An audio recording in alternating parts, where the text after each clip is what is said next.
So, whether you're seeking guidance, inspiration, or simply a moment of reflection, you're in the right place.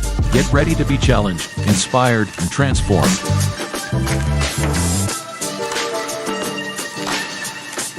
And now, to guide you through this journey of discovery, please welcome your host, a visionary leader and a true catalyst for change, Dwayne Dwyer, but we affectionately know him as the Mindset Coach.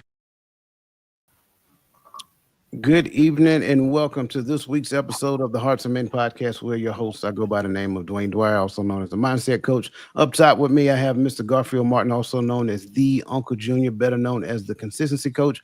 Below him, the youngest individual on the panel, we have the son of Timothy, also known as the Available Man, Mr. Tawami Gaddy, and below me, the oldest gentleman on the panel, Mr. Roland Walker. Poor man's Dr. Also, Mr. Shift Happens. Gentlemen, how are you doing on this beautiful Friday evening? Oh, it's Friday. You know what? I knew it was Friday, but I kind of forgot. You know, I'm on summer break mode right now, man. So sometimes I don't know what day it is.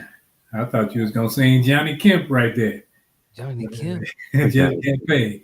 But yeah, I'm doing all right. I'm it is Friday and it's my baby's sweet 16. So I've been moving around all day, all week. Shout out to the sweet 16. That's it. Oh, speaking of birthdays, man, yesterday my youngest turned 20. So I don't have any more teenagers, man. I'm done with the teenagers now. Welcome. Brother Gad, how you doing, man? Man, I'm good. You know, I tell you, I say it every Friday. It's Friday. Had a busy week running around with Junior, but I'm here on Friday with my brothers and to top it all off. So I'm ready. There you go. I think there's going to be a very good conversation. As always, you know, I'm good. I'm excited to be here to share a conversation with my brothers, but not just with you guys, also with the Livest Chat on social media. We appreciate you guys. Again, we value you. You guys are a functional part of this platform, and we appreciate all of the insight that you share. So as always, make sure that you get in the chat, speak so that we can acknowledge you by name, because here, that's what we believe in doing, and that's what makes us a community. So with that being said, good to see you and welcome to the show, Crystal Everett, Miss Nick D, as always, Miss Lisa Keys, as always, His Divine Appointment, as always, good to see you. Welcome, Miss Charlotte Jordan. We love it. Good to see you, as always. Let me see, who else did I miss? Okay, great. So listen, doesn't really matter, regardless of what platform you're on. Make sure that you acknowledge us, whether you're on YouTube, whether you're on Facebook, whether you're on Instagram, or even LinkedIn. Just speak. We'll make sure that we acknowledge you and speak back. That's what we do on this panel. Any other admin things that we need to discuss real quick? No? Okay, very well. We're about to get into it because I think we're going to have a good conversation. What if society's judgment of you as a parent aren't yours? What if the unspoken pressures to be the rock, the subtle shame of being called just a dad, and the cultural script that frames mothers as martyrs and fathers as helpers aren't accidental, but systemic? A code written across generations, reinforced by biased policies, media tropes, and ancestral roles that haunt modern custody battles. Here's the silent war distorting families. Your value as a parent is a battleground. On one side, a world that claims equality, but funds maternity leave 4-1 over paternity. Markets parenting tools to mothers 83% of the time and shames fathers for requesting flex time. On the other hand, your primal right to nurture. This isn't about diapers, formulas, or birthday parties. This is about dismantling the architecture of inequity. Tonight, we expose the 5 societal algorithms that disempower fathers, impoverish families, and how to rewrite them. This isn't parenting talk. It's an excavation. Your role has been held hostage by daycare forms that default to mothers' names, by court systems that award custody to moms 65% more often, and workplaces that penalize paternal caregiving. But tonight, we reclaim the narrative. So subscribe now. Share this with every parent tired of outdated script. This isn't a podcast, it's a rebellion. So stay tuned to Redefine Parenthood.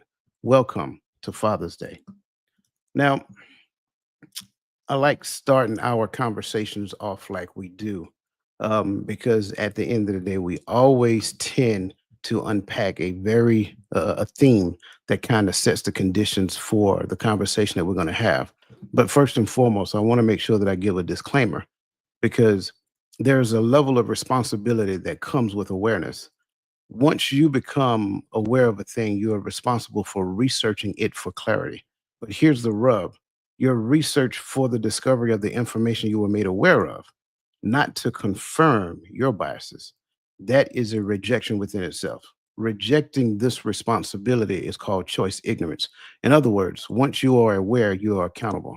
The truth doesn't care about how we feel or where we got our current information. Ultimately, this means telling the truth runs the risk of offending or hurting someone else's feelings.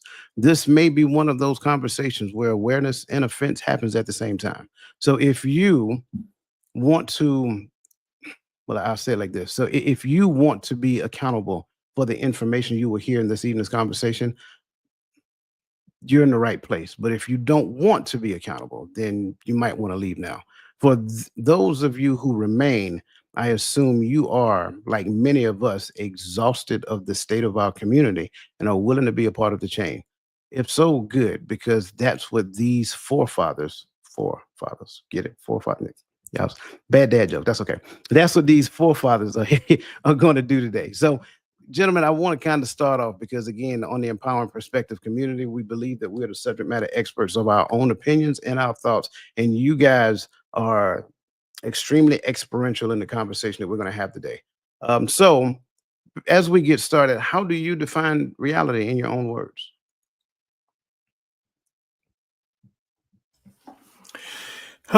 This is a weird one. I'm jumping out there, but defining it in my own words, it is what is actually happening, whether you see it or not.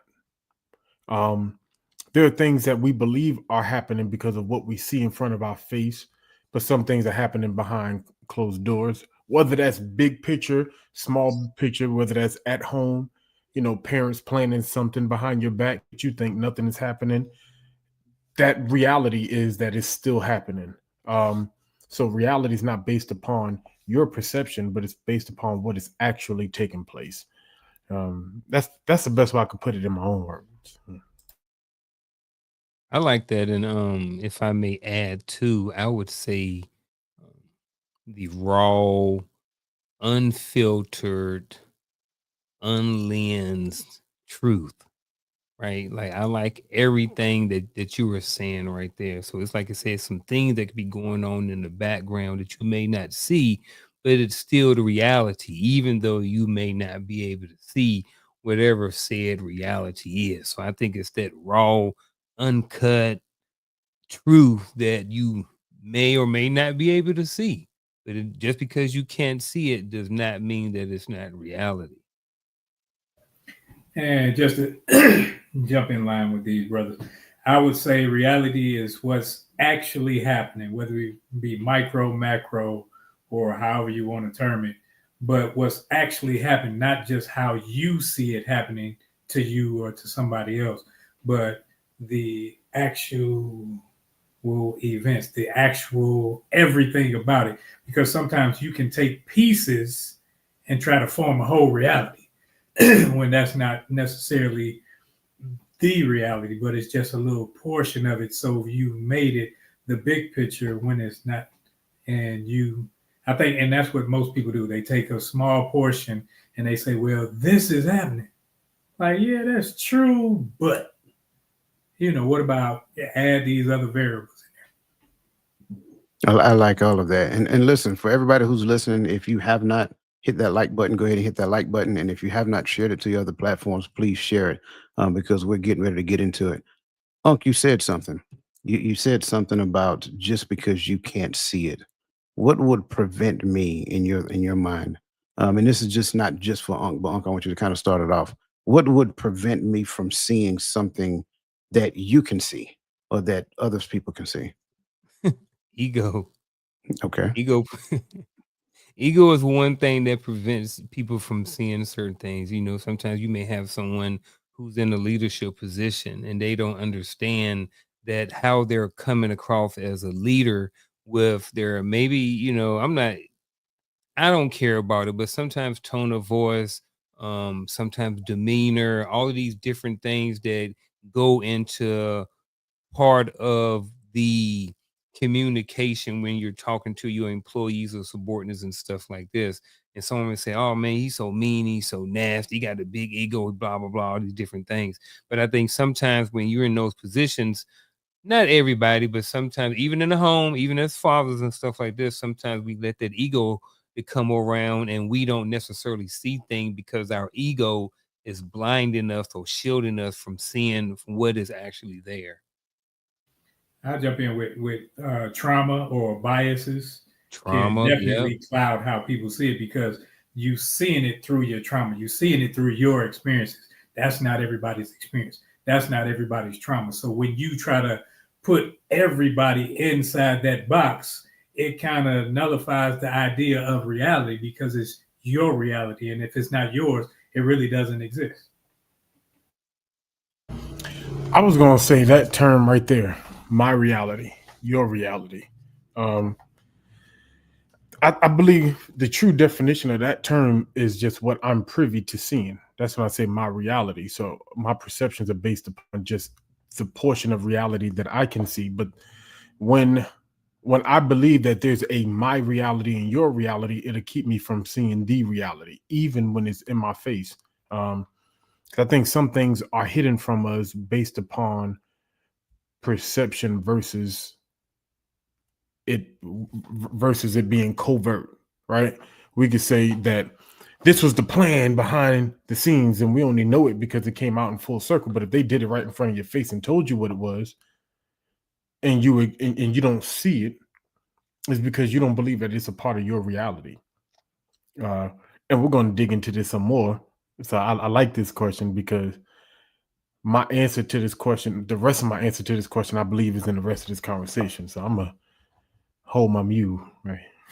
Yeah, The only thing that I do want to add, the real small piece, is that I mean, as you can see, this, you know, is not as easy as just a one word sentence or a one word definition or a sentence or something like that. I think it's kind of it's it could be a lot of things, and it's kind of seen different. I think perspectives is a word that that probably can go into this at some point. So I think it's a lot of different things just to add on to it. I don't think it's simple. yeah. I like what everybody said. I love the ego. I love the trauma, and especially biases. I love the assertion of my reality, which kind of reminds me of the phrase of my truth, right? And I think one of the biggest mistakes that we make is we think our perspective of reality is, finite, right? It's there is no more infinite. There is. I'm sorry, not finite, but we think it's complete. I say it that way. We think our perspective of reality is complete. But one of the things I want to add to what you guys says is the information that I currently know. A lot of times, the information that I currently know will make it very difficult for me to see reality for what it is. But when I consider reality, reality is a complex and multifaceted concept that refers to the state of things as they actually exist, independent of perception or belief, and it encompasses both the objective world around us and the subjective experiences that shape our understanding of that world. So when we look at this blend of facts, perceptions, and interpretations, the perceptions and interpretations allow us to make sense of reality. And a lot of times what we end up doing is we take those perceptions and we think the perception by itself is reality. It is not. It is literally how you're viewing it at that particular point in time. So just because how you see it, it is true to you, it does not necessarily mean that it's true to somebody else.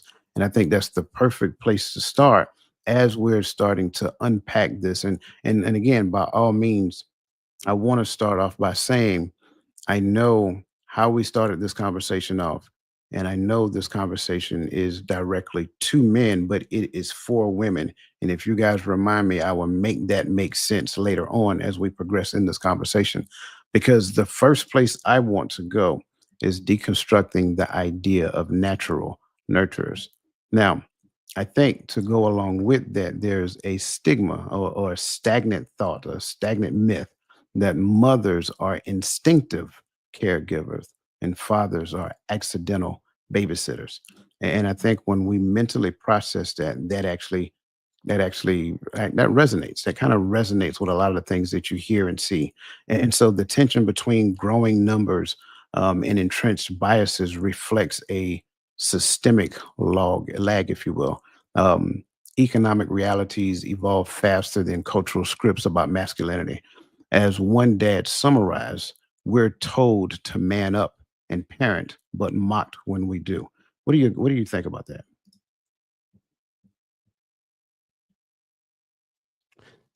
I will say for me, I didn't. So I'm speaking from my experience. I didn't get mocked when I was doing that, right? And that was just me personally. But for me, I was like,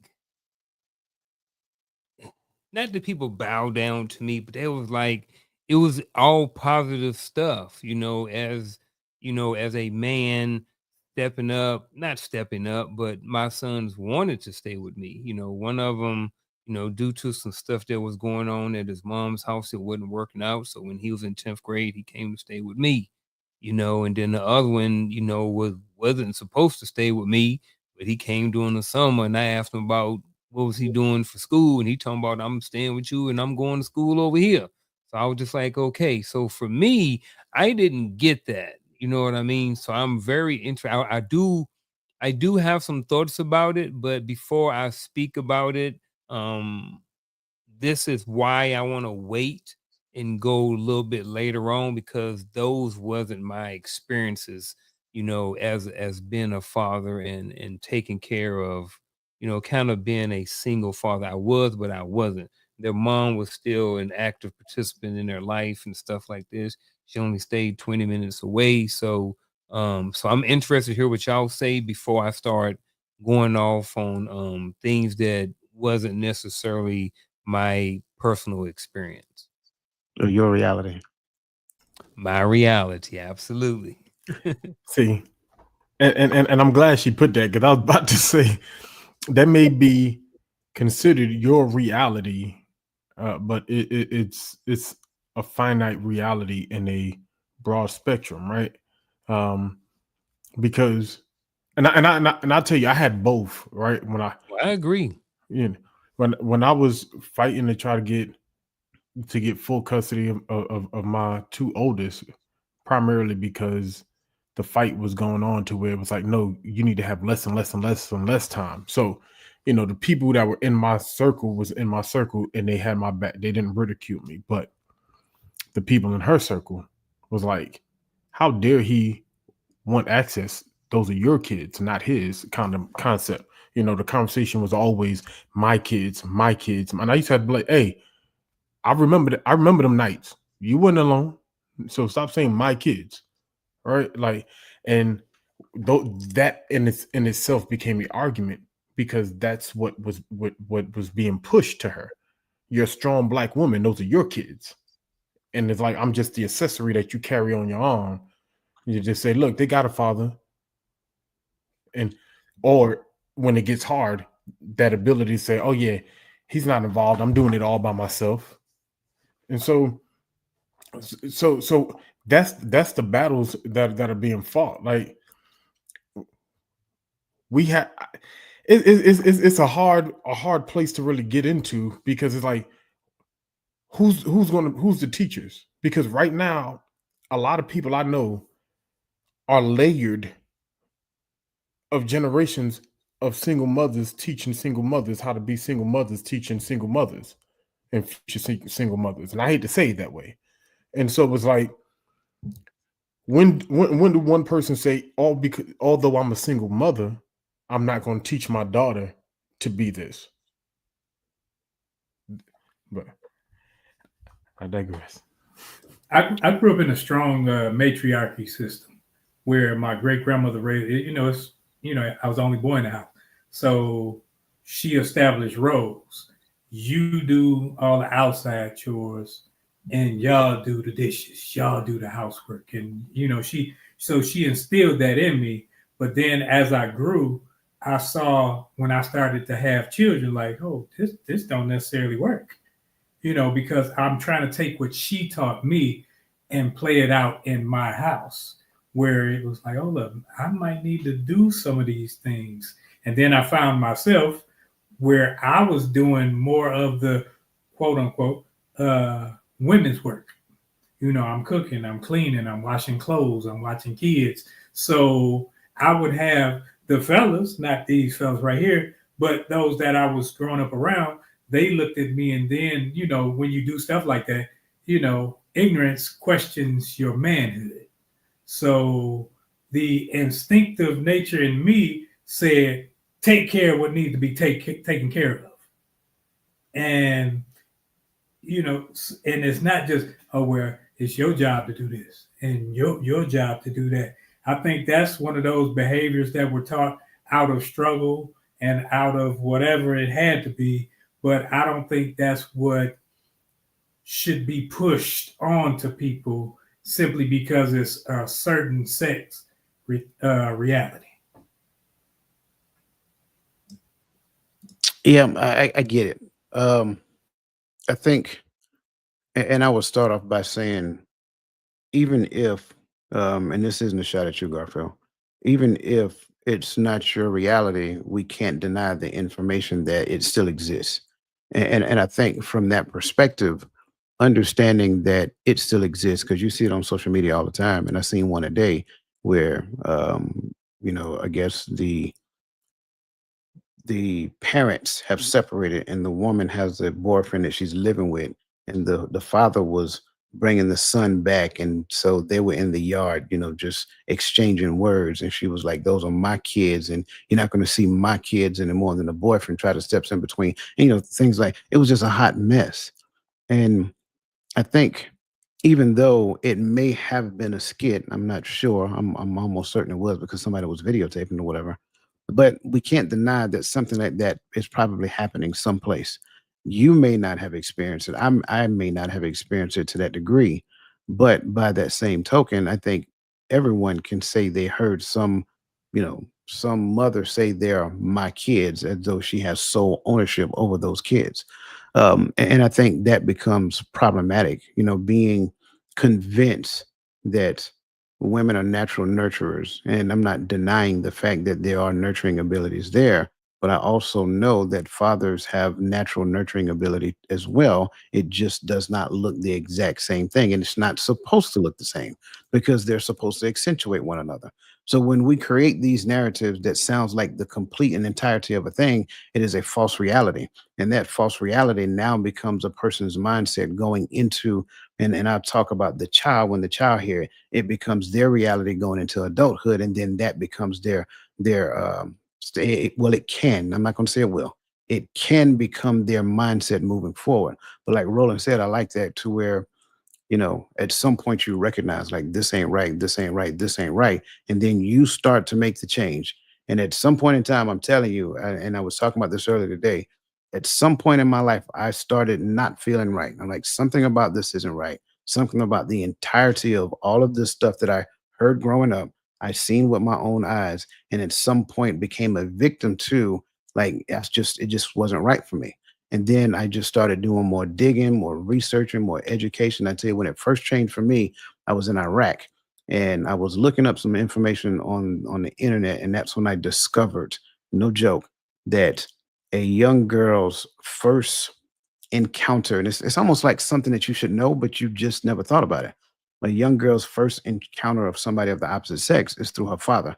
And then that kind of catapults what relationships look like for her as an adult, whether it is a healthy relationship or whether it's a disjointed relationship. And a lot of times that disjointed relationship is a manifestation of the realities between that man and that woman when their relationship didn't work out.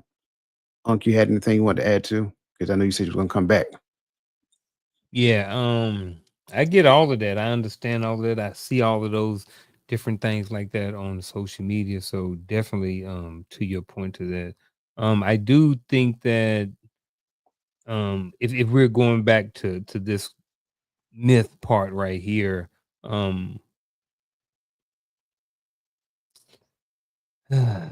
I don't know. I guess I kind of wanted to. It was something that you and Roland had kind of said that I was thinking about, but then it just slipped my mind. Darn it!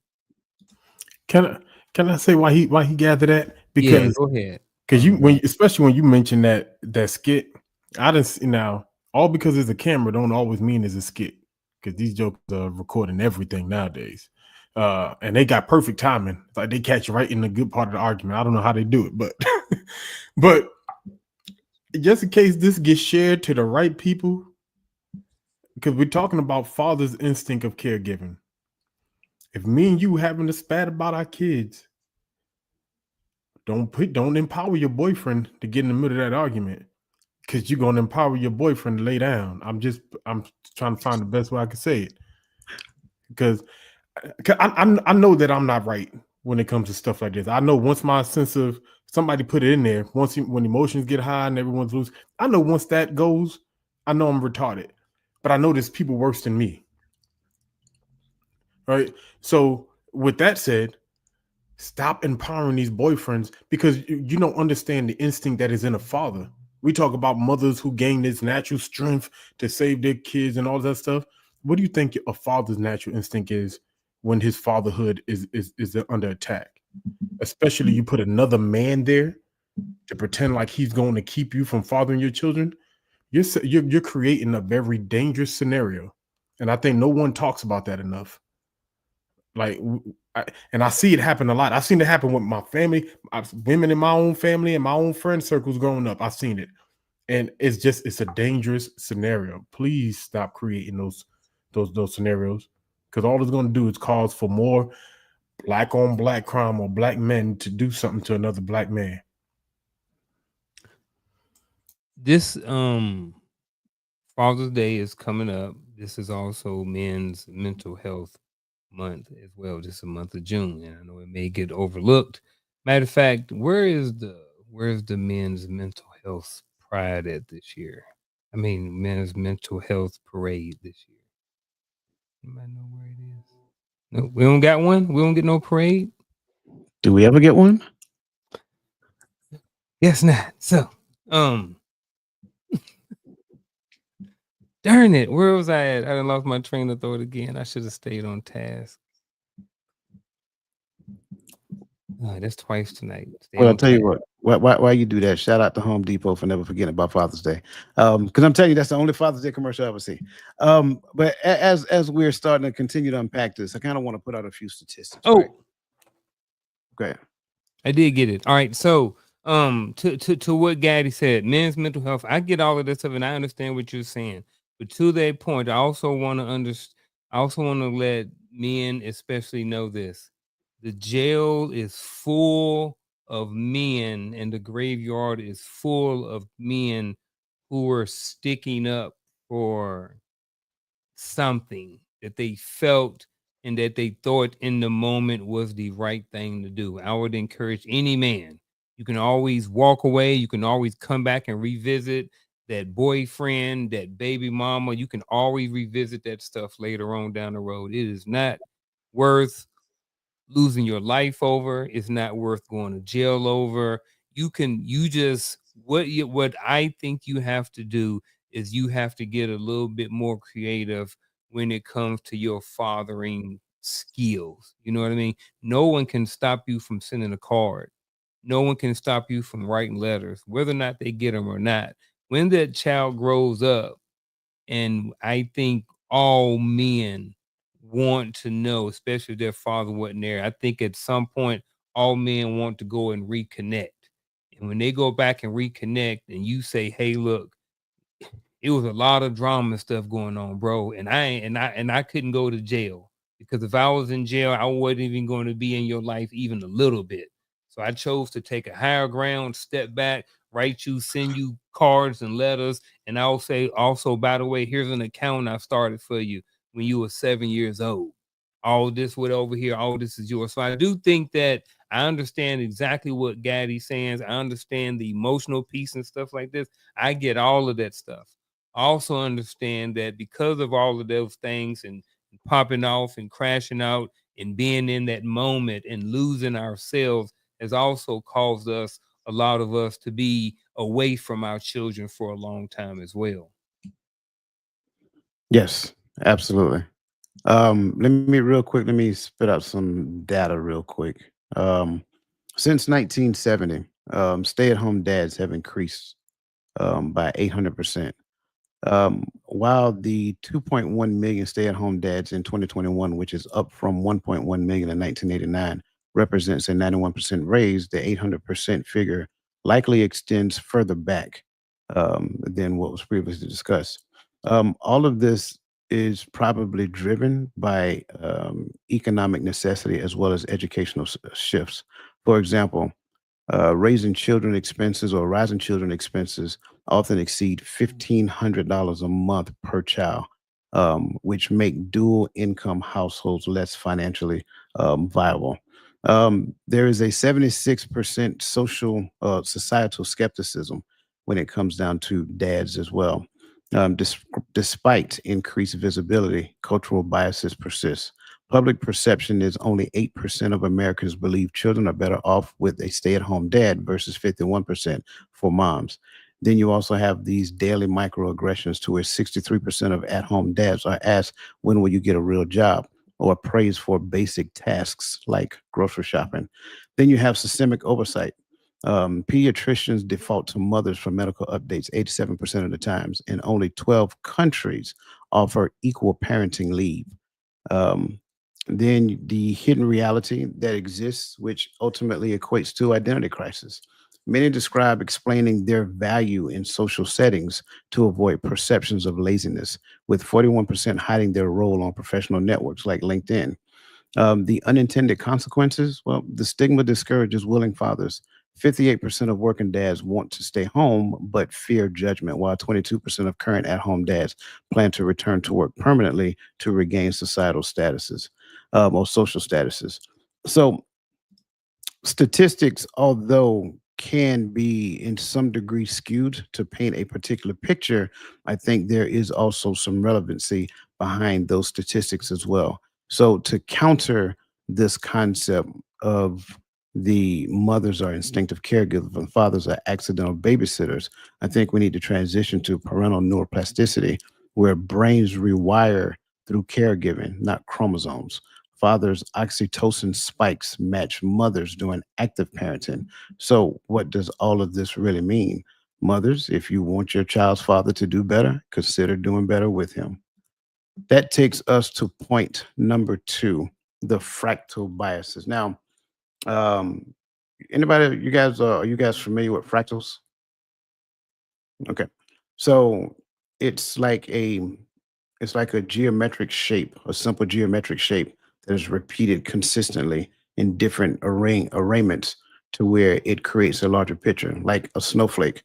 They create snowflakes by simply with a simple triangle, and they just keep make doing the triangle, and they just keep turning it, and then eventually you will get the snowflake appearance. They just put it in different locations, but that's kind of like what a fractal is. And so, in essence, it is a systemic pattern where micro level, well, we're talking about fractal biases here, which ultimately equate to a systemic pattern where micro level prejudices, often dismissed as harmless or isolated, replicate and amplify into micro level inequalities through repetition across societal systems.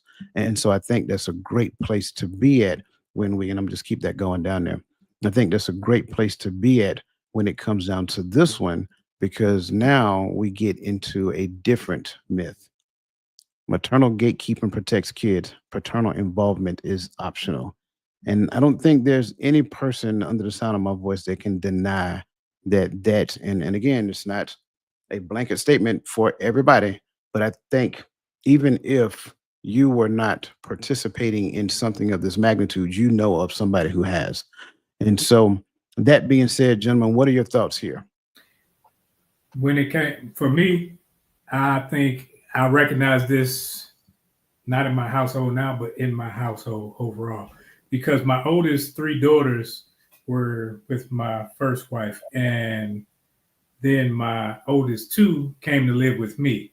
And you can see the difference with the 2 that came to live with me versus the one that stayed, because her way of thinking is a little off. I mean, it is. It's more like her mother's side or whatever. But when it came to how to deal with men and how to deal with bills and certain structural things, my oldest 2 daughters were more prepared for that stuff, because we talked about the bills that came in the house. We talked about things. We taught them how to cook. And it was like certain things that you would think out of, what we're talking about that a mother would do is what I was doing, because I was developing a relationship. No matter what society say I'm supposed to do, I got to develop a relationship with my children so that they're functioning adults, not so, oh, you just a functional woman or you just a functional wife. No, you got to be a functional adult. And I think when I looked at it like that, then it was all those little parameters that we tend to put around one another, they go away, and you can actually become a functional adult without falling to the pitfalls of how society say you should be as a woman. I want to ask a clarifying question. What is, just to make sure I'm correct, is maternal gatekeeping keeping the child from one of the other parents? Okay, that's what I thought. All right, so based off of that, maternal gatekeeping is okay. Is maternal gatekeeping does protect the child, does protect the kids, but that I think is the exception. So I think that's the exception. So I don't want to talk about the exception. So I would just say that I think yes. I think no. I think what happened is when you do that and you think that what you're doing and you're keeping that child from that parent or those grandparents, because sometimes it's grandparents too. You know what I'm saying? And I think that what happens is when you do that, you keep the child from learning certain things, from being nurtured and getting that extra season on the meat or whatever you want to call it. You know what I mean? Giving that extra input into the child. And I think you miss out on that when you do that. Like I said, I think there is exceptions. If the father's off and he's doing something he ain't supposed to be doing, he into drugs and people shooting up the house and stuff like this. I understand, I get it. You know what I'm saying? But if that stuff is not going on, then I don't think that you are protecting the child by gatekeeping the child from the father. Now, when it comes to parental involvement, is optional. Again, I think it's optional, but I think that is the exception. I think that parental involvement is not optional. I think that when you got 2 adults that at some point had the idea, at least in most cases, they both agreed that they were going to get together, maybe not necessarily agree or mature enough to handle what happened, but at some point they decided they were going to get together. And from that, a child came. So I think that in most cases, you have to have the child involvement. So parental involvement is not optional. I think, you need to have both of them there in order to produce the best child in most cases. Now let me grab something you said, because you said paternal involvement is optional, and I know you said that's the exception. But could you give me an example when paternal involvement is optional? Paternal involvement is optional. I think that we have a lot of cases where we have celebrities and we have people where there's only been one parent, and then the child, or you got Tyler Perry's and the Oprah Winfrey's and different people who always talked about as having one parent, and still been able to be successful and stuff like that. So, like I said, I think those are just the exceptions to the rule. I think in most cases they don't work out. But I think those are 2 examples that I can think of. Yeah, see, those exact 2, and I got a point, but the fact you use those 2 specifically, I'm only using them because people can easily recognize them. That's the only reason. No. And Yeah. I get what you're saying, because Yeah. we're judging success based upon money in that case, because only money. because both of them, all the movies that both of these icons that we just mentioned always paint fatherhood and black men, especially dark-skinned black men, as abusers of women every time. And though they are quote unquote successful, but we can see that their perception of life is skewed. That's the only way they know how to make entertainment, is by demonizing the black male. And I hate to say it that way, but the numbers show.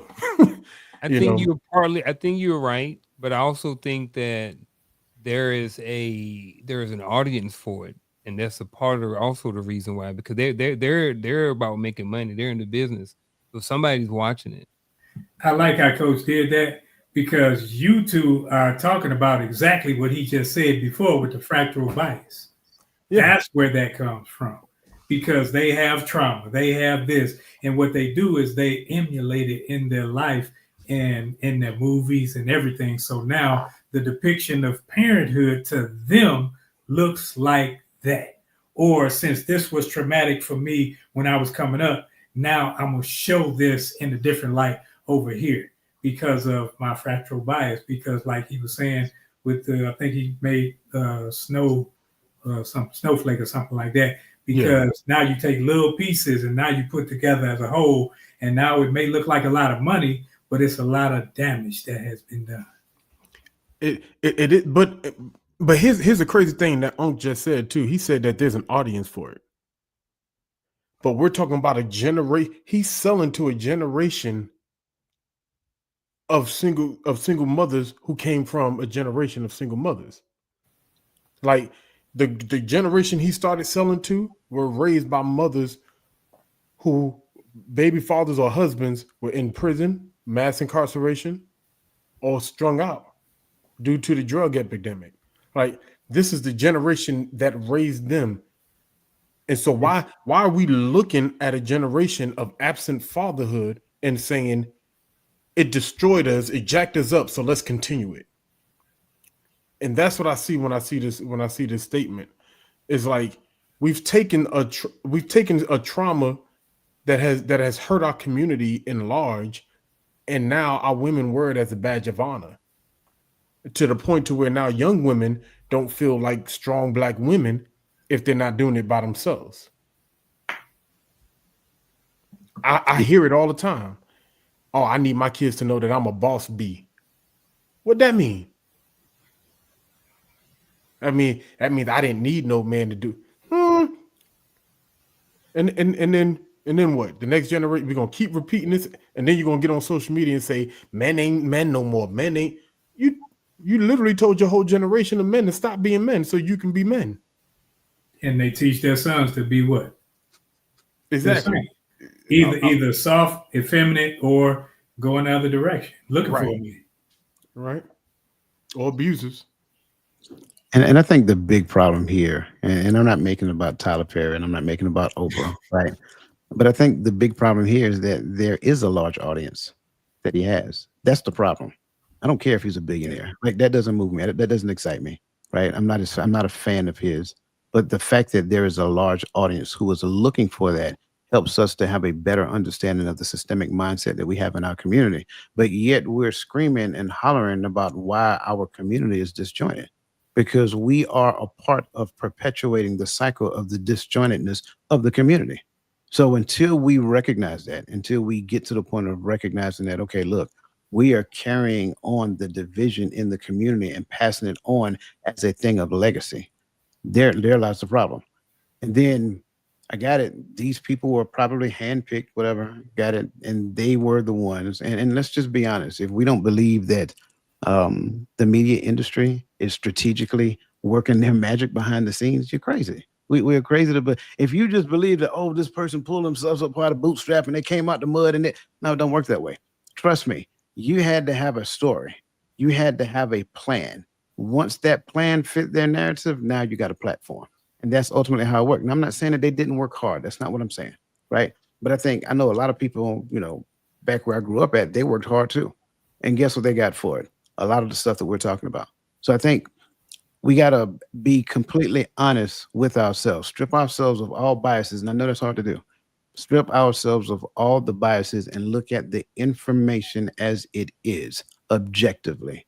And if you look at the information as it is objectively, I do not believe that there's one person who would deny the fact of what we're saying right now. It is clear. It is obvious. It is blatant. I'm telling you, there's a movie out right now. And I was just talking about this earlier today as well. There's a movie out right now. And well, let me just ask you to find distinguished gentlemen, because I know you know the answer. Stop it. William Shakespeare is known for two, it's many more than two, but he is very famous for a play that he wrote years ago. Could you guys just name it? Which one? Romeo and Juliet? Romeo and Juliet. Yes, Romeo and Juliet. There's a movie out right now called Juliet and Romeo. I wonder why. Like, only thing you got to do is pay attention. It's all in our face, and we're just not even recognizing it. The Woman King. Like, come on, let's be real. And again, it's not saying that, oh, woman get down. That's not what we're saying. But pay attention, because the media is part of the divide. And if we're not honest with ourselves and seeing it, then we're just missing the mark and thinking, oh, all is well. But it's affecting your psyche. It has now become the replacement of Walt Disney. Walt Disney did it when you was a child. Now the big screen movie industry is doing it while you're an adult. And it's just continuing the same thing that Walt Disney started back then. Can I Did you have any Cracker Jills? Wait, what? No Cracker Jacks? No Cracker Jacks, right? Everybody remember Cracker Jacks? Yeah. No, you can buy Cracker Jills. What is that?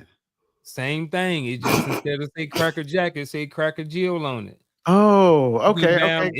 Jack and Jill. I got it. I finally got it. I was a little slow to draw this now. Yeah, but yeah, I got it now. They made Cracker Jills now. So you can go back Cracker Jacks or back Cracker Jills.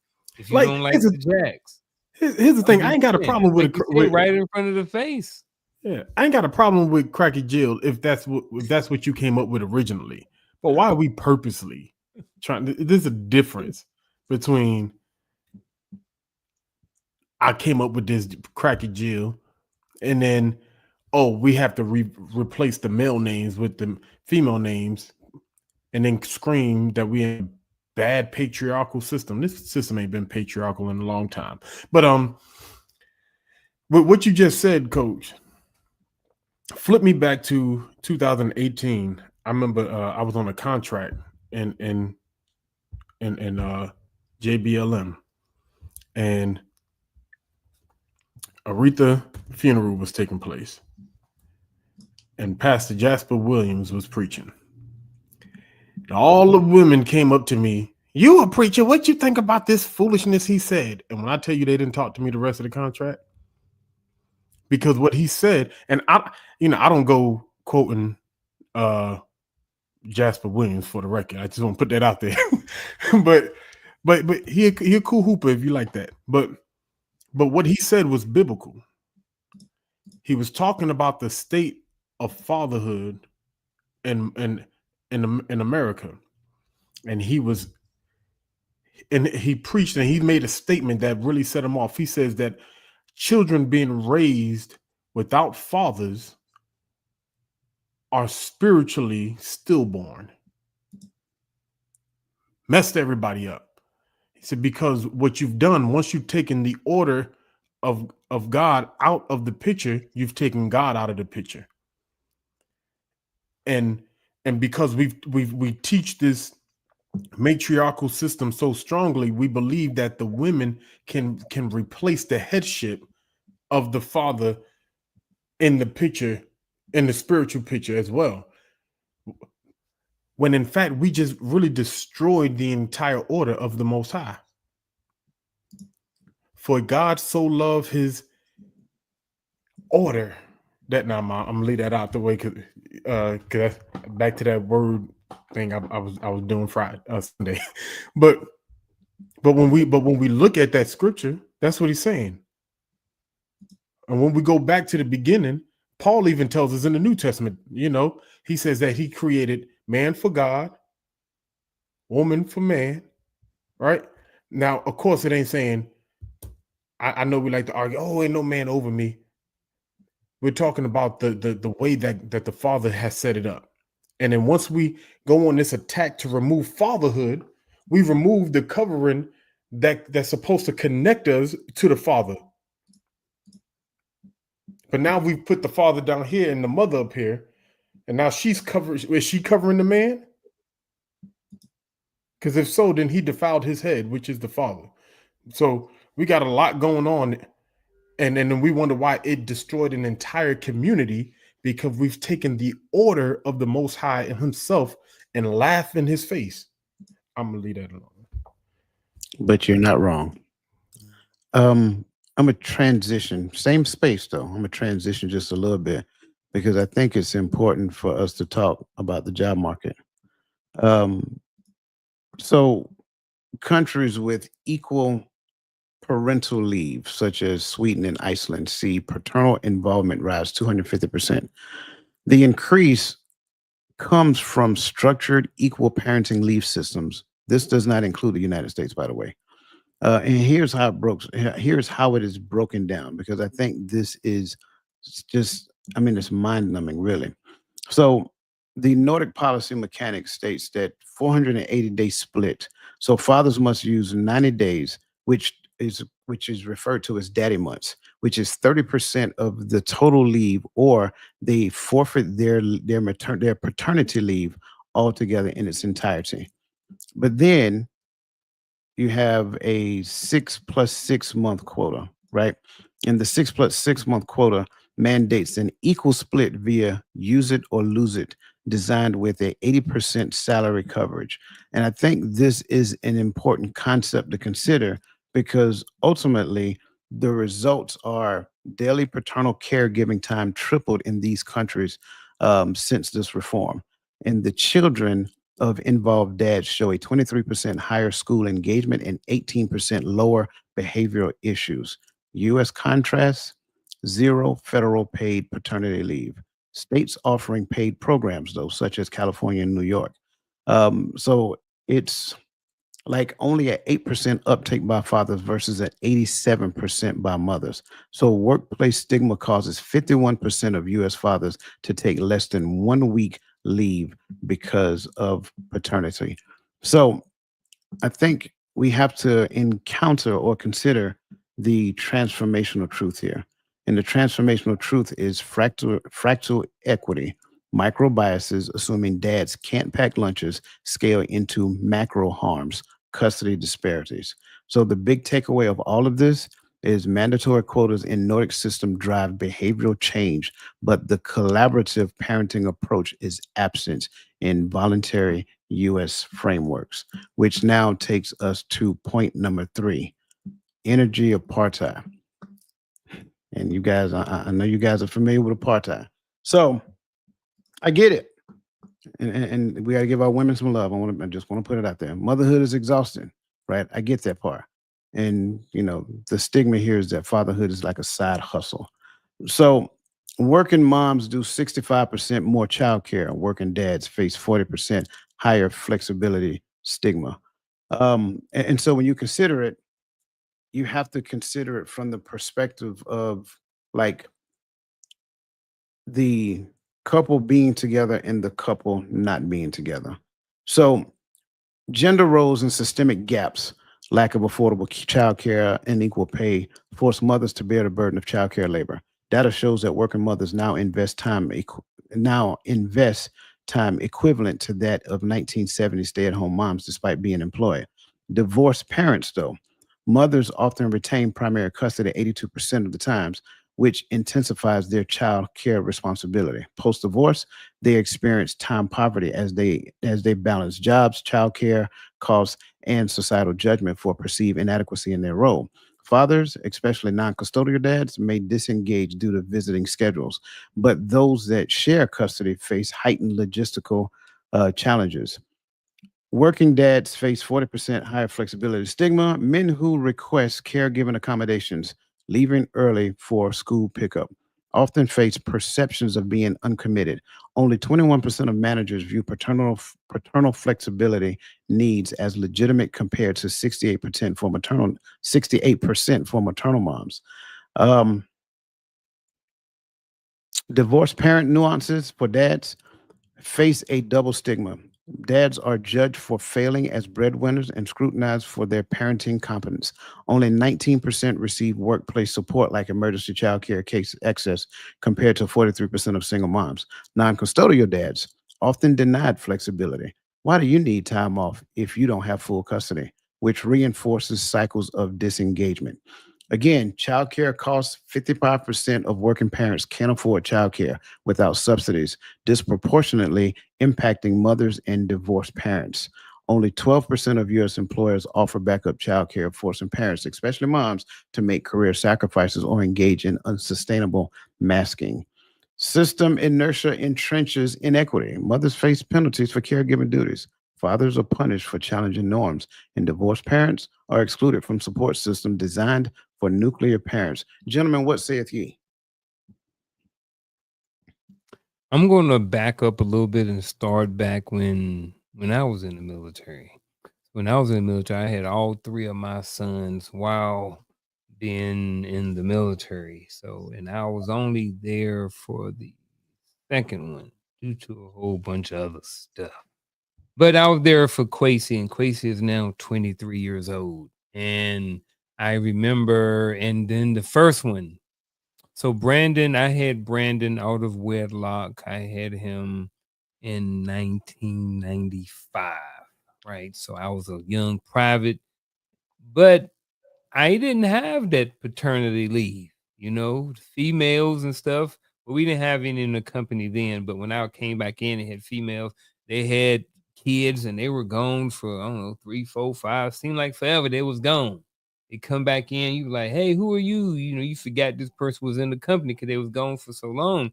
And I was always like, I didn't understand how come I couldn't get leave. You know what I mean? Like, how come I can't stay at home? I'm just like, hey, this lady just had a baby. She's been carrying this child for 9 months. She's at home. She's tired. She don't want to lift all of this stuff. In a lot of cases, women have stitches and stuff like this. They got a lot of stuff going on. And for only to allow me to go home for a week, it just wasn't enough. And, even before, not only does that child needs that male nurturing, but all the other things that need to go on in the house too. You know what I'm saying? So what if you got other kids? So I just remember that we just didn't have a lot of time and we didn't have paternity leave. So I will say that now, my oldest son, who is 30 now, he had 2 kids while he was in the military, and Haley, who will be 3 this year in October. No, she'll be 4. Well, when he had her, he had paternity leave. So he had 12 or 16 weeks off. So definitely shout out to the military for changing. But now all of that back to this question. I do think in a lot of cases, even back then, in a lot of things, just how things are in society, this is how it looked at. You know what I mean? Motherhood is exhaustion. You know what I'm saying? And fatherhood is a side hustle. Your daddy get here when he get home from work, whenever he get to it and stuff like that. And it's just something that we do on the side. And I don't necessarily think that way. I think that nurturing just looks different from mother and dad. We just nurture differently. So I know I've kind of long-winded, so let me pause right here and give someone else the floor. Yeah, I don't know when your kids were born, but when I joined in 2003, I could tell you from the S1 perspective, paternity leave existed. You had it in 2003? It existed. I not granted some, but I had filed some. I put them in the staff duty log. They came through S1.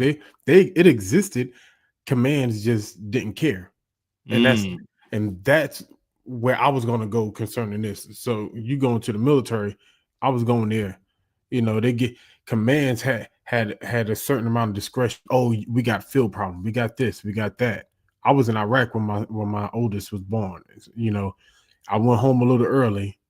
I just redeployed. I've redeployed probably like a few weeks before everyone else. And the excuse was because I took emergency leave because my mother passed that deployment too. So, but they did try to find a way to get me home, but I still didn't get that 6 weeks and it was 6 weeks back then. Now I think the fathers get almost 12 weeks as of December 27th, 2022. 12 weeks? You get 12 weeks. Yes. Yeah. And the mothers have went up even further than what they used to get, you know. And then their recovery time, I think, is now probably about a year now. I think their recovery time after they come off from maternity leave.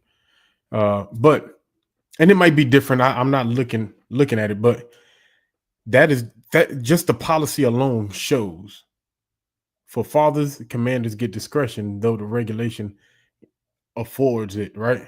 Mothers is going to get it, right? And I get it because they're going through the birth process. Their body is coming back, is bouncing back together. So not taking anything away. But I think I might have told this story before, but I had a battle buddy. He lives here in Killeen now.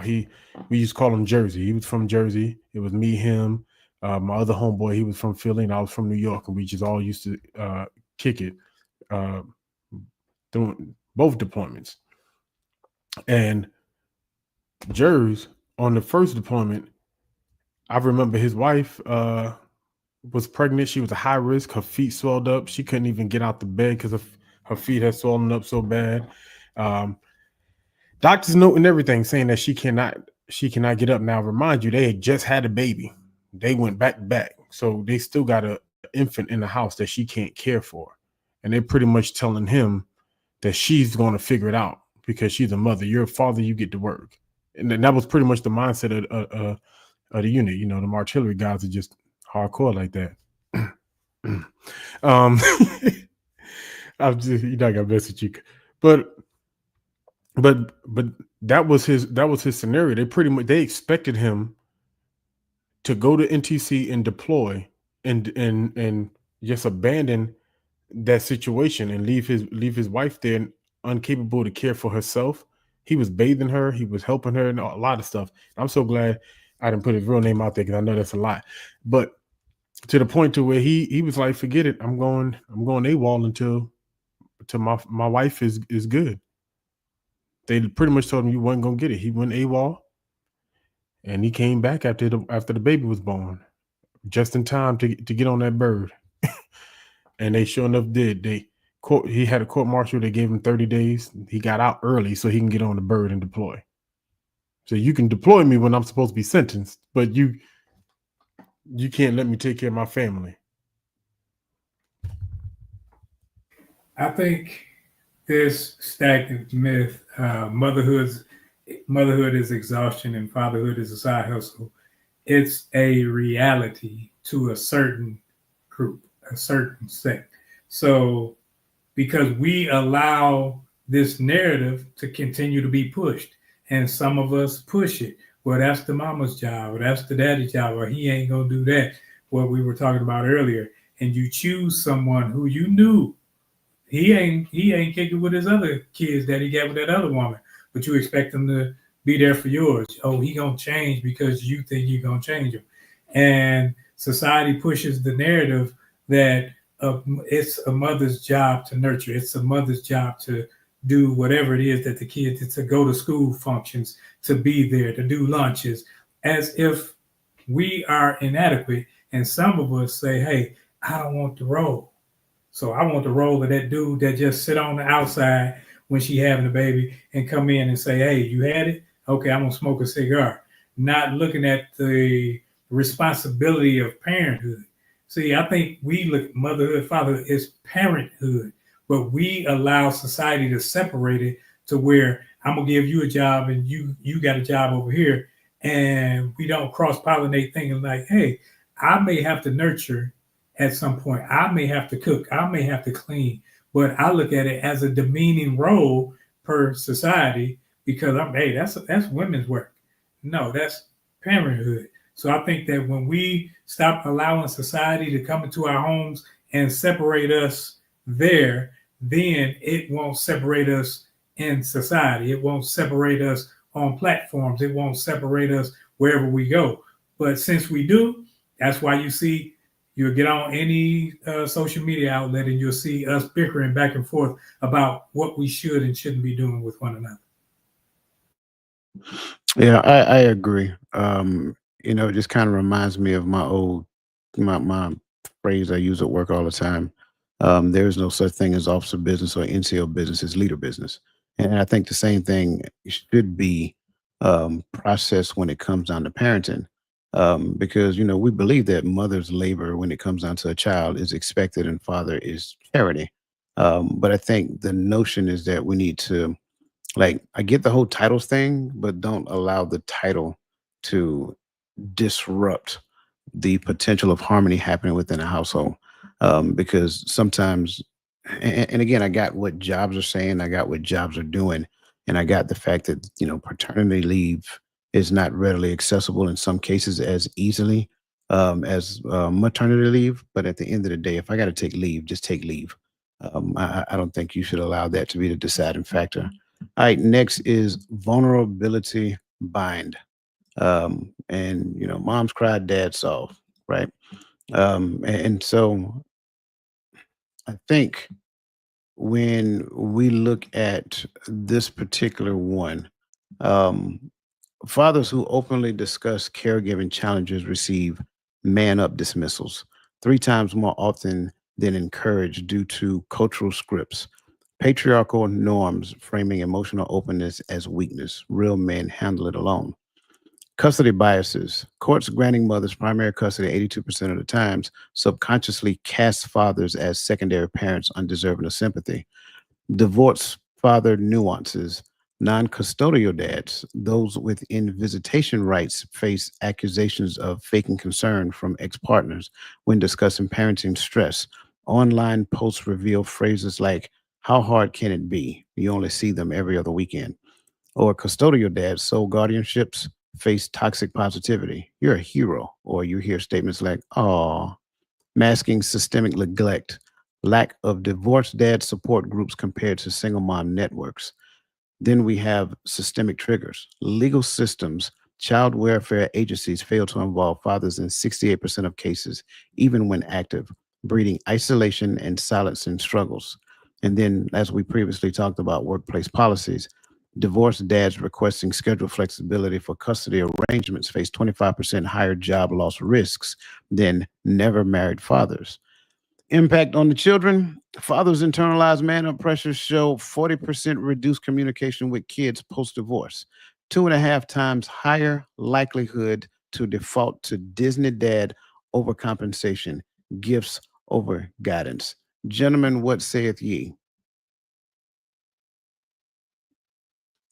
True statement. Let's move to the next question, please. No, I'm kidding. If I was actually when I see this, and I know it says moms crying, dad solve, but if I was to look at this, I just think that they're talking about the maybe that women or moms may be more nurturing, maybe more emotional, and dads may be more logical, and maybe more to solve problems or whatever like this. So, and I know this is a myth right here, but I think it is a myth. But I think that there may be there's some truth to this, and I think it may have something to do with. And I understand that we're all parents and we're all can play certain parts in each roles, you know what I mean? But I also think that there are some difference. I think that naturally we're wired differently about certain things, and certain things that moms tend to do, dads may not do, and vice versa. So I also, at the end of the day, yes, I think this is a myth, but I do think that there's definitely some truth that is here, but not based off of literally what it says, moms cry and dads solve. I'm going to say moms more emotional, more nurturing, dads more solving, more logical. And that's my 2 cents for this part of it. As we progress, I don't necessarily want to focus on that. I Okay. mean, I get that part. I want to focus on like all of these stats that I just read. Non-custodial dads, visitation rights, Toxic positivity, the legal system, child welfare system don't involve fathers in 68% of the cases. Divorced dads requesting schedule flexibility for custody arrangements face 25% higher job loss risk. So those things specifically. Yeah, like child support. Well, I think the whole child support system needs to be revamped. I think I ain't gonna say that. I'm gonna leave that part alone. But I don't, and I understand, like when if a guy, and this goes back to something that somebody was talking about earlier, and how relationships with the child's father, child's mother may be. If you don't pay child support in certain cases, sometimes a woman like, well, you ain't pay your child support, so you can't see your child. Well, I get that, but your rent be late sometimes, you know what I'm saying? So don't act like, I'm just saying the rent be late and you still stay in your house. You know what I'm saying? So if I'm a couple days late on child support, I should still be able to see my child. Again, my youngest is 20. This ain't applying to me. But I have seen situations where that has been the case. The father's a little bit short on the child support. He didn't pay all of it or something like this, and then now all of a sudden, he don't have access to his child. Now, I will tell you this: I am a proponent of fathers being a financial participant in the child's life. I'm all for that. How it looks, we can have a whole conversation about that. But I do think that the way the child system, the way the child, not child care, but way the child support system is currently worked is not, I don't think it's good for men. I think there's probably some good stuff in there, but I think it's been weaponized. People make money off of it, and I just don't think it's fair. And I just think that men have no way out of that. And I don't think that that's always fair. I don't think that once that happens, they have a choice. But I do think that at some point the woman did have a choice. But like again, that's another conversation. The Friends of the Court system works perfectly. It works perfectly for the system. The system of breaking up the 100%. family, the system of making the man the bad guy, the system of taking the mother and father and putting them at, now they are enemies, they aren't parents. See, if the system was working properly, the system would first and foremost teach them parenting. See, instead of just saying, okay, how much you make? Okay, we're going to take 60% of that. And then, you over here looking at him as a check. The kids over here looking at him as a check, or looking at him as a deadbeat, or whatever the case may be. The system, see, when we allow the system to get in our business, get in our homes, that's when the problems arise, especially when with a community. Because when we're looking at community, if we're saying we're community, even if we have a kid, we don't get along, that's fine. We should have others to come and say, okay, this is how things work. Yes, the kid needs this. Yes, the kid needs it. You only make this, you only make that. Let's make it work together. See, that's community, but we don't do that. We go and let Friends of the Court. I remember when the dude in the wheelchair of the state of Texas, when them letters used to come to my house, and I'm paying $1,800+ a month. And I'm like, God, dog. That taught me how to budget. That's where budgeting first started for me, because I'm like, okay, I'm paying $1,800. I only got this to live, and I know that's already gone. But then I'm hearing, Daddy, I need some shoes. Daddy, I'm taking this. Daddy, I'm taking that. And then so it messes with a man's psyche when he can't provide those things, because he look like, some people say it, but I never did. I never said, well, I sent this to your mama, ask her for it. I tried to make it happen. But that's where the system pits us against one another. And I think it needs a total overhaul, because it's not working for the children or the parents. It's working for the system of oppression. Yep. Man, y'all took a lot of meat off that bone. But the way I'm looking at it, I'm listening to all these statistics, and I'm replaying the reality, what I was exposed to, right? Both as a father and growing up, just of seeing and hearing. You know, and that's one of the things I always tell women. These men hear what you're saying. These boys you raise and hear how you talk about men. And that's what they believe they are. So they either, never mind. But what I realized is this system, you said it works perfectly how it's designed. But what it does is it gives mothers the power to do, say, and treat men however they want to, especially once they have children. Because listen to those statistics, and they throw them up in your face too. You do this. I bet you won't see your kids. I bet you I take 40% of your paycheck. I bet you I do this. I bet you won't see your kids. And I bet. Knowing also that the police system works in the favor of the mother as well. I think I don't know who I was. I think it was Coach I was talking to, and we was like, well, if the mother takes the kids across country, can the father? Legally, yes, but if the cops are called, they'll go hunt that father down, lock him in jail, even though no charges to be filed. But them kids are going to get drugged right back to the mama because the perception of the system. Legally, the father can do the same thing the mama did. Legally, if they're married and there's no court order giving one primary custody, but we already know what happened. And so it gives that mother the power to hold all these things over the father's head. If you want to be in your child's life, you just fall in line. And once again, it tilts the order. It reverses the order versus us being in harmony. Let me add more to this because I think someplace somebody is still not getting the gravity of all of it. And so what I want to do is focus now on the resources, right? There are only 6 US states that mandate dad-focused divorce resources versus 49 with mom-centric programs, which reveals a systemic policy failure rooted in outdated assumptions about caregiving roles. Programs for dads specifically addressing fathers' needs during divorce, such as legal guidance for custody battles, men lose 82% of those contested cases.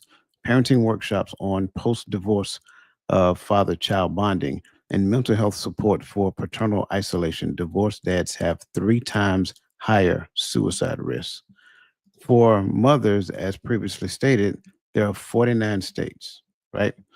And so services like domestic violence shelter, custody advocacy, child subsidies defaulted to mothers, reinforcing the primary parent stereotype.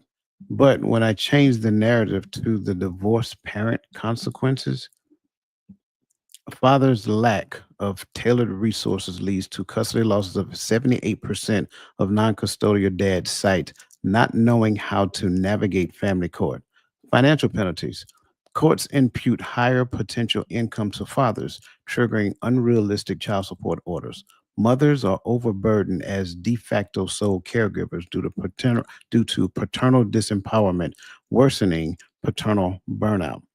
So, on a micro level, what you'll find is the gaps. Non-state funded coaching for dads on arranging post-divorce visitation scaled into macro harms. 67% of divorced dads lose regular contact with kids within 3 years versus 25% of moms. Children with disengaged fathers, often policy force, shows 19% lower academic performance. Root cause, lawmakers, and I'll put it on the screen so everybody can see it as it goes. Root cause is ultimately lawmakers misdiagnose paternal needs as niche, despite 40% of U.S. households having non-resident fathers. Programs for moms dominate funding cycles due to historical gender roles, ignoring modern custody reality. This imbalance entrenches inequality across generations.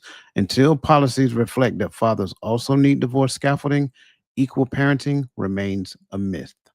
So I think that's important for us to understand. Key takeaway: Divorced fathers face compounded stigma, dismissed as unfit if struggling or overbearing if advocating, a systemic trap undermining child outcomes.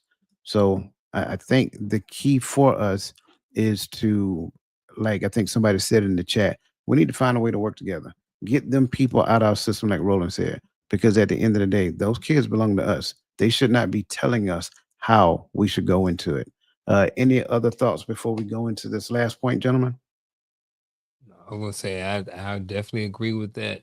When you going through that divorce and you going through this stuff, if you can keep the court systems out of it, it makes y'all can work through it and get it and do it on your own. It makes things a whole lot easier.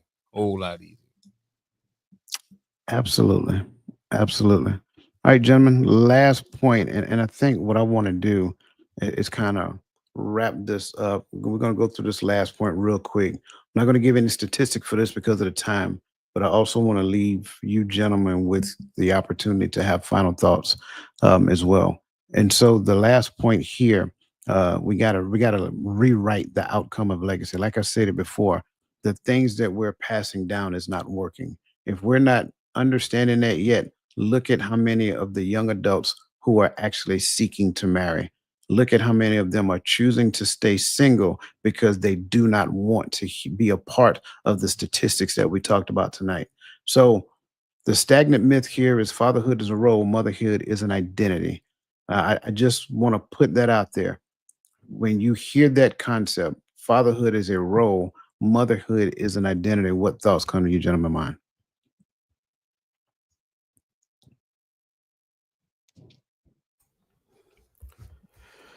Fatherhood is a role, motherhood is an identity, just pretty much saying that parenting is what mothers do, is who they are. Fathers, it's nice to have. It encompasses everything we talked about today to me, right? It's just a role you play. You show up sometimes. You do this. It's not who you are. It is not the makeup of who you are. And I think that once we get back into the idea of fathers being available, hence the concept of the available man, that's where my mind went when I came up with that concept, because we have to break the mindset that men aren't available. Men aren't really parents. Men are just nice to have around. No, men are, to be available means to be there, to go after the resources needed to be what you need to be to your family, to your children, to your community. We have to get out of this if the man don't show up mindset, everything is going to be all right because mama got it. Well, don't nobody say if daddy don't show up, if mama don't show up, don't worry, daddy got it. People going to say, oh, you can't raise that child without no mama. You can't take the kids away from their mama. You can't. They'll put all these things out there. But when it comes to the father, don't worry, mama got it. I think this is the same. It's just like in the episode of Martin, when Martin and Gina, they were having problems. And then Martin, he was straight up with her. He told her it was only two places she needed to be in the house: the kitchen or the bedroom, Gina. This is the reverse of that. Because when you allow your small realities to come to fruition in your little space and you make it the big picture for everybody else, that's what you think. You start thinking that her place is the kitchen or the bedroom. Your place is out there working and you're just the provider. And motherhood is an identity and fatherhood is just a role you play. See, if fatherhood is not my identity, don't call me father, because it's not just a role I play, it's who I am. And as father, I may have to do certain things and you may have to do certain things, but as family, we work together so that the children are raised properly so that they aren't missing a beat, not so that they have more of you or more of me. See, when we start nickeling and diming and saying who's doing more, what, and okay, well, I was doing it. I did more cooking. I cooked last week. No, what needs to be done? Let's get together to make it happen. and learn some type of communication to where we can come together so that what's best for the family happens. Not what's best for you, not what's best for me, but what's best for the family so that the children can grow up in a healthy environment.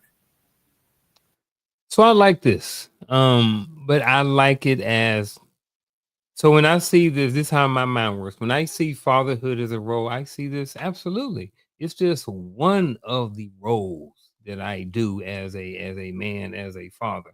And when I look at motherhood as an identity, I think that even if I have to put fatherhood in there, I am a father. So being a father and fatherhood is part of my identity. It's not who I am, but it is one of the many hats that I wear.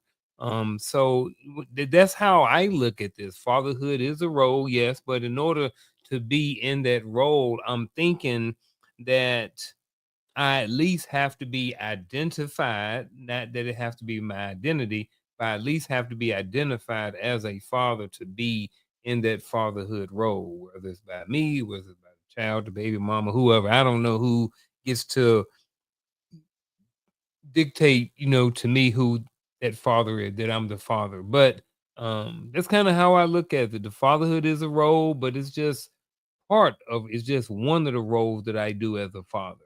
You know what I'm saying? And then as motherhood as identity, I think that yes, that's just part of who a mother is. That's not who she is in total. She's much more, and she's more than just a mother. That's just one part of her identity. So that's kind of how I looked at this stagnant myth here.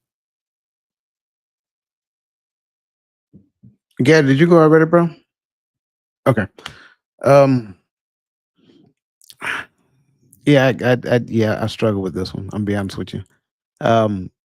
Because at the end of the day, I've been saying this for years now, and I'm gonna continue to say it, that there is an attack on the father, and it's manifesting itself through the way that we view fatherhood. Like your notion of fatherhood is your only real life example of how you view a father. So in essence, if me communicating with my father, being with my father, loving my father and all that other great stuff, if that's an option, then how can I honestly say that I actually love the father? That just doesn't make sense. And so I don't see it as a role. I don't. Once you become a father, that's who you are, right? That's who you are. And if I accept it as a role, then my role can be changed at any point in time.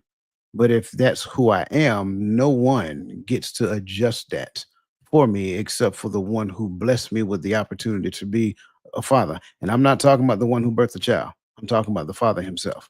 So that's how I see it. And so I think for me, this is a huge, huge myth because it's almost as though the myth is exactly how it's purported in society. Motherhood carries a higher value than fatherhood, and it should have never escalated to that point. And in my mind, the way that we change these things, the way that we change these myths and concepts is by getting to the point of just I say we overhaul the whole system, right?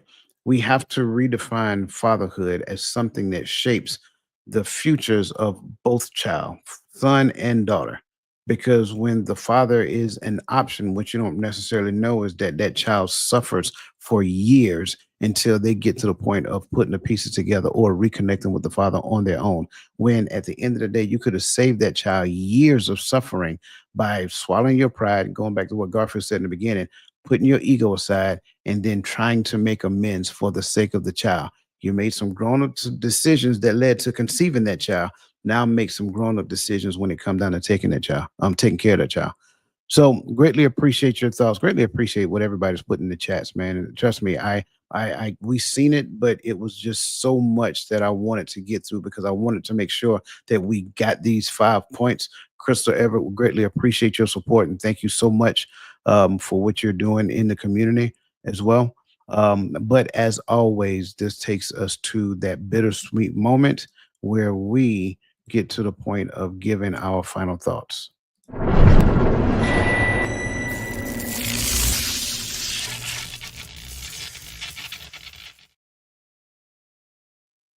I think tonight we had another great informative show. You know, the show was called Five Mindset Shifts That Transform Your Reality.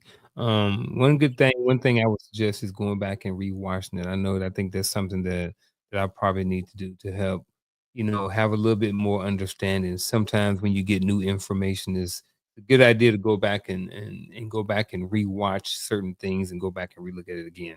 But you know, to the my final thoughts is, you know, we don't always we don't know, and sometimes we can't see certain things in us, and we can't see reality of everything. So I would just say that be open-minded sometimes when someone may come to you and may address something to you, because you may not be able to see it, and don't be so egotistical or so whatever to whereas you're not open to certain information that may in essence make you a better human and may make you a better person. So just if I would just say one word, and it would just be open-mindedness, and that is my final thought for this week.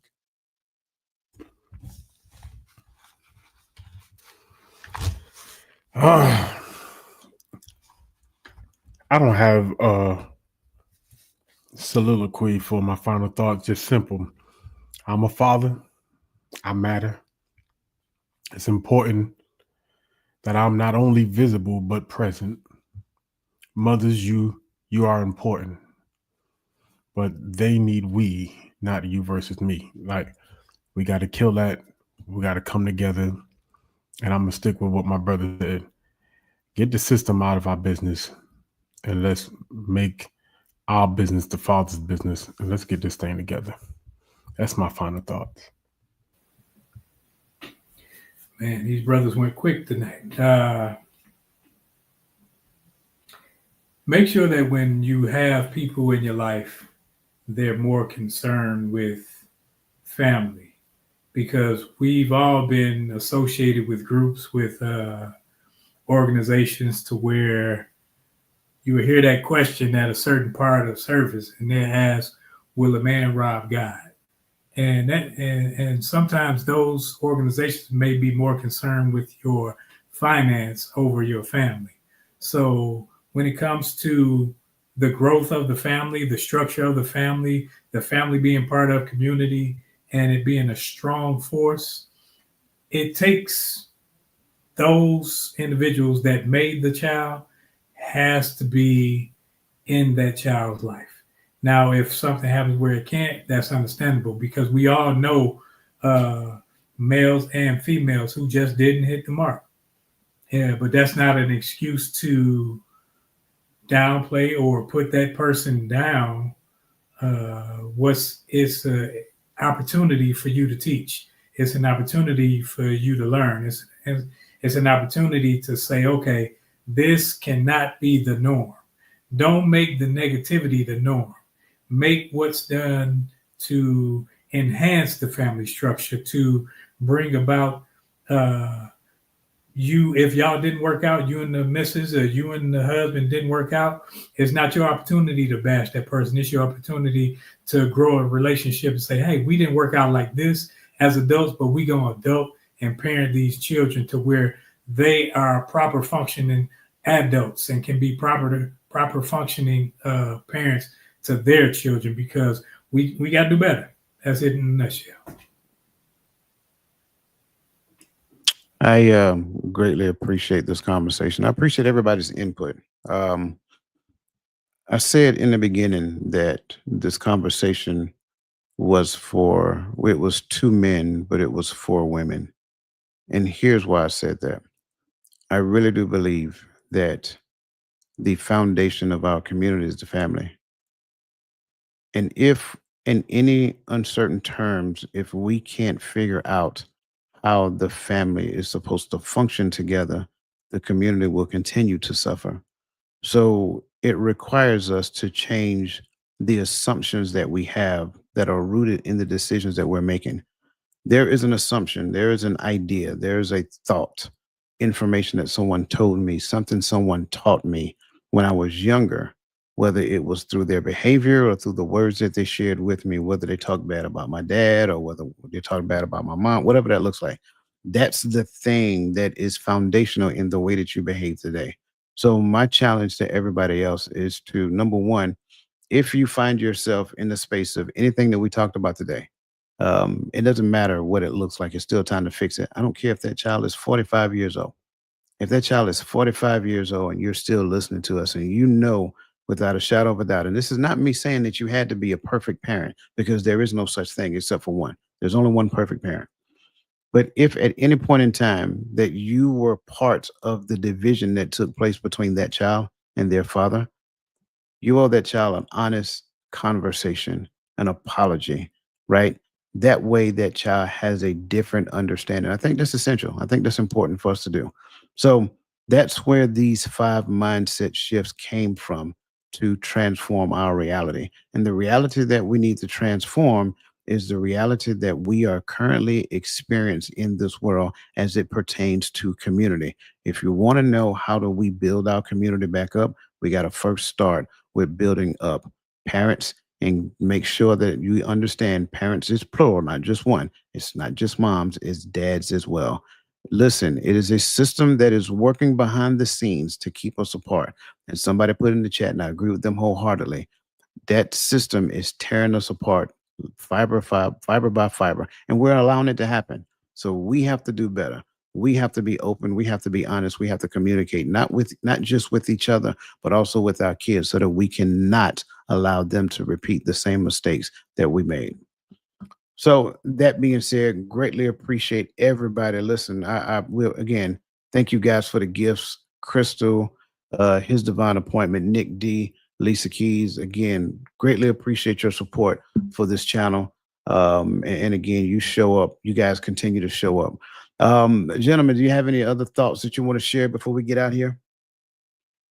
I just wanted to say to for you guys, I don't know if y'all celebrate Father's Day or not, but either way, Father's Day coming up. So happy Father's Day to y'all. Happy Father's Day to anybody watching, anybody in the chat, all those different things like that. Go out there and celebrate.